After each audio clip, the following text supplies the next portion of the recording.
हाँ, कुंभ में मुस्लिम बैन थी। और ये जो बात है, क्यों नहीं पूछता भारत, क्यों नहीं पूछता भारत। बागेश्वर बाबा, जिनको धीरेन्द्र शास्त्री नाम से भी जानते हैं, और एक हमारे देश के आदि शंकराचार्य। धीरेन्द्र शास्त्री बोलते हैं कि मुसलमानों को कुंभ में बैन कर दो, तो क्यों कर दो। यही स्टेटमेंट आदि शंकराचार्य देते हैं, कुंभ में बैन कर दो गैर हिंदुओं को, क्यों कर दो भाई, पूछने वाली बात है, क्यों कर दो। और उनको तुम बैन कर दोगे तो उससे हो क्या जाएगा, उनको बैन करके तुम कर क्या लोगे, कुछ नहीं कर सकते। क्योंकि अबीर, गुलाल, सिंदूर तुम नहीं बना सकते, कलाया तुम नहीं बना सकते, रेबड़ी तुम नहीं बना सकते, और खास करके बतासा जो राजस्थान और हरियाणा पंजाब में यूज होता है, वो तुम नहीं बना सकते। तो उनको बैन करके तुम क्या कर लोगे। ये स्टेटमेंट है शंकराचार्य का, उनको बैन कर दो। अब वो उनका ख्याली पुलाव है, उन्होंने पकाया है, कुछ सोचा होगा।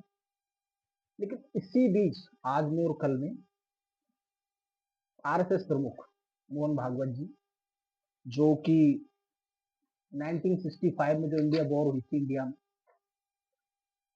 उसमें एक हीरो थे हमारे इंडियन आर्मी में, अब्दुल हमीद, वो भी एक मुसलमान थे।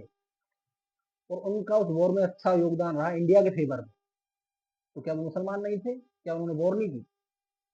और ये जो बुक है, ये रिलीज की है मोहन भागवत जी ने, वो हिंदू हैं, आरएसएस के प्रमुख हैं।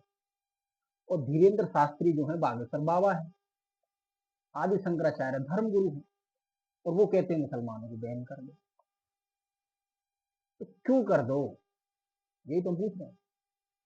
अगर ये जो स्टेटमेंट बागेश्वर बाबा ने एबीपी न्यूज पे दी है, ये न्यूज अगर इंटरनेशनल लेवल पर जाती है, और गल्फ कंट्री, इस्लामिक स्टेट, और वो तो बहुत दूर है, वहां पहुंच जाएगा, आप सीधे दुबई जाइए। अगर दुबई कल को ये कहता है कि दुबई में जितने भी गैर मजहबी हैं या मुसलमान नहीं है, वो अपना ये दुबई छोड़ दें, तो क्या बागेश्वर बाबा और आदि शंकराचार्य उन घरों को पाल देंगे, उनको खाना दे देंगे। तो लाखों रुपए वीजा खर्च करके बाहर कमाने खाने गए हैं इस्लामिक देशों में, हिंदू सिख, जिन सिख हैं हिंदू हैं, कमाने खाने गए हैं, अगर वो उनको वहां से धक्के मार के इधर भगा देंगे, तो क्या बागेश्वर बाबा खाना दे देगा, या आदि शंकराचार्य खाना दे देगा, कौन देगा खाना। कमा के तो हमको ही खाना पड़ेगा। बाबाओं का काम है सिर्फ हमको बांटने का, छाटने का। लेकिन ये काम तो बहुत पहले से होता है यहाँ पे, जिसको अब तक हम झेल रहे हैं, लेकिन अभी भी झेलना पड़ेगा ज्यादा। क्योंकि जो मुसलमान है ना, मेहनत करके खाते हैं, ये भीख नहीं मांगते रोड में। भीख मांगने वाले में सबसे ज्यादा तादाद मिलेगी ना, वो हिंदू की है। स्टेटमेंट से रिकॉर्ड बोल रहे हैं, जितने भी वृद्धाश्रम हैं, ओल्ड एज होम हैं, उनके अंदर आपको सिर्फ हिंदू मिलेंगे। एक मुसलमान बता दो मेरे को, या मुसलमानों के द्वारा खोला गया कोई भी ओल्ड एज होम बता दो, नहीं मिलेगा। क्योंकि वो बुजुर्गों को अपने घर में ही रखते हैं, चाहे किसी भी स्थिति में रखें। तुम्हारी तरह ओल्ड एज होम में नहीं छोड़ने जाते, तुम छोड़ने चले जाते हो ना पार्क में खेलने के लिए बच्चे, ऐसे नहीं जाते। तो मुसलमानों को बैन करके तुम कुछ कर नहीं लोगे उनका, तुमसे हो भी नहीं सकता कुछ।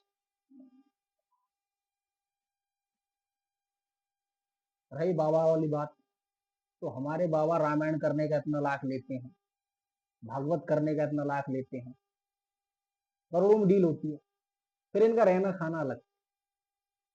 बाबा जगुआर में घूमता है, रेंज रोवर बेलार में घूमता है, मर्सिडीज में घूमता है, बीमर में घूमता है। तुम कहाँ घूमते हो, कितने रेट पे, वो भी नहीं खरीद सकते तुम, 80-90 हजार की आती है।